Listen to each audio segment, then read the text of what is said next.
Kumusta ka? Ako si Andrew, gikan ko sa Texas sa Amerika.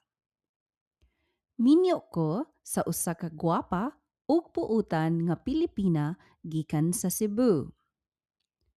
Gusto nako makat-on og Cebuano aron makig-istorya ug mag-ila-ila sa pamilya sa akong asawa ug sa lokal nga mga tawo sa matag higayon nga mobisita ko.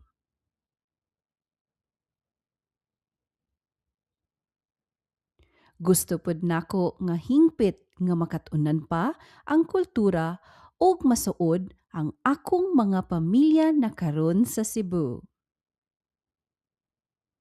Usadi ay ko ka electrician ug ganahan kaayo ko makakaton og Cebuano para mas ma-enjoy nako ang akong mga pagbisita sa Cebu. Dako ang akong pamilya ug ganahan ko nga makaila silang tanan.